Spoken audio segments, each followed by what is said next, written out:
Vamos a hablar hoy de esta escultura. Esta escultura me está volviendo loco últimamente. La descubrí el otro día, creo que era por Instagram, curiosamente, una de estas páginas de arte clásico, y me pareció preciosa, ¿no? Y es una escultura que yo ya había visto alguna vez, pero no me había fijado nunca tanto en ella. Y tiene cosas que me fascinan en muchos aspectos.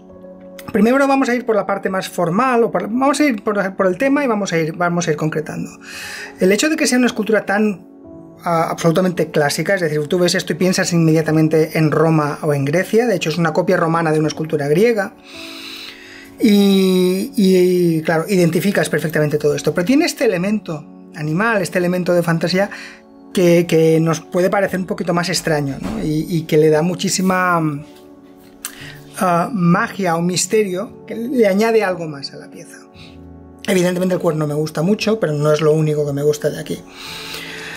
La composición de la pieza me parece magnífica, es decir, evitar la tentación de hacer unos cuernos muy recargados o muy abarrocados que se separen de aquí es grande. Evidentemente el hecho de que sea en piedra dificulta mucho eso, ¿no? Pero creo que la integración del cuerno en la forma del cráneo y cómo se resuelve hasta la oreja me parece elegantísimo y crea este perfil casi cuadrado en la cabeza, ¿no? Un cuadrado, una especie de forma rectangular, me parece preciosa. Y después todo se cierra alrededor de esta cara, que es magnífica. O sea, el volumen limpio que tenemos de la piel me parece precioso, y después veremos otro punto de vista. La simplicidad con la que se han solucionado los ojos, por ejemplo, me encanta. Tiene el toque este efectista del grabado en los ojos, que sabéis que yo es algo que no hago habitualmente, pero de vez en cuando me gusta verlo.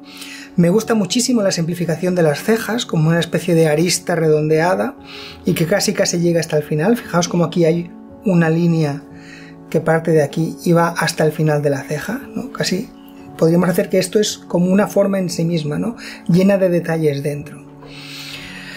Para mí también podemos ver la simplificación de la frente, con un gran volumen aquí, con dos pequeños volúmenes aquí, que a mí me gusta mucho, después con un pequeño toque anecdótico de las arrugas de la frente, casi como dos líneas totalmente horizontales. Todo ello muy suavizado, ¿vale? De la nariz no podemos saber nada porque se rompió. Y otra cosa que me gusta mucho aquí es algo que podemos ver, a ver si encuentro algo mejor para señalar. No, ahora no tengo nada mejor.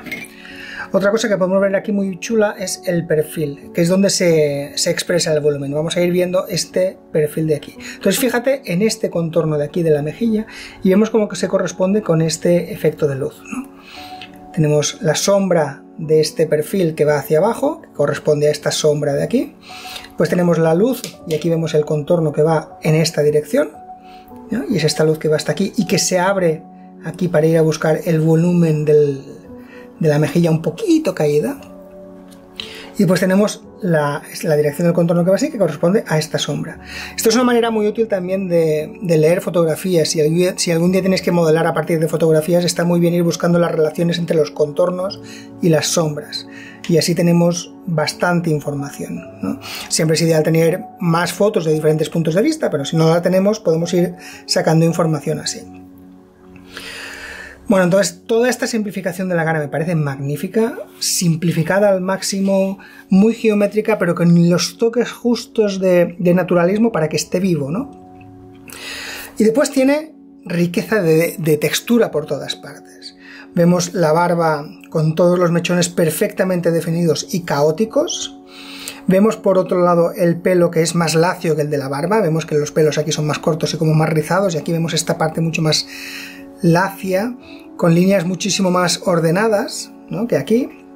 Y pues una cosa que me parece preciosa, que vemos en el cuerno, también hecho con líneas paralelas. De hecho casi se corresponden con el ritmo, las líneas que vemos del pelo con las líneas que vemos del cuerno.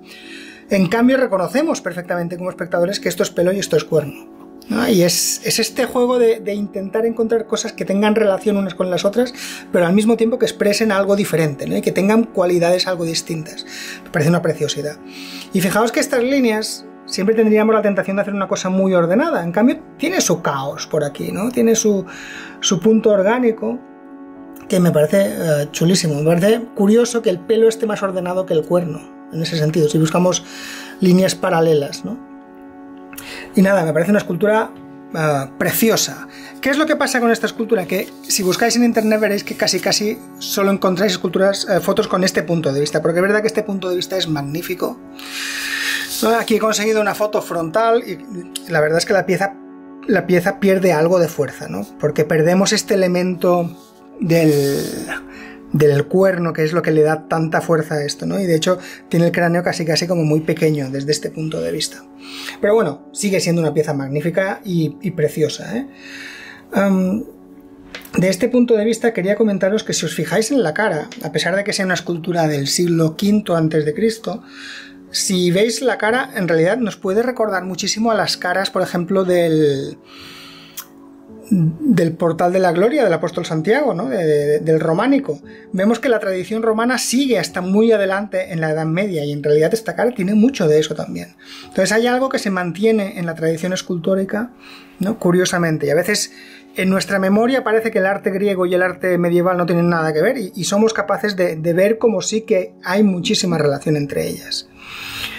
Fijaos también en el punto de vista frontal como la asimetría es bastante más grande de lo que podríamos esperar en una pieza como esta, ¿no? Y fijaos también cómo, aunque sí que respetan la simetría bastante, por ejemplo en esta parte del pelo, sí que han tenido el detalle, ¿no? El detalle dulce casi de que cada uno de los lados es distinto, ¿no? A veces tenemos la tentación, y hablo mucho por mí, de hacer que las dos partes sean exactamente iguales, y no lo son. Estos mechones van por un lado y estos van por otro. Y además la dirección de la barba, en vez de apuntar hacia abajo, en vez de buscar una dirección más centrada, es como si todo apuntara un poco hacia allí, ¿no? Vemos los mechones, hay más mechones en esa dirección, apuntando hacia abajo, ¿verdad? Que le dan un poquito de movimiento a toda la cara, ¿no?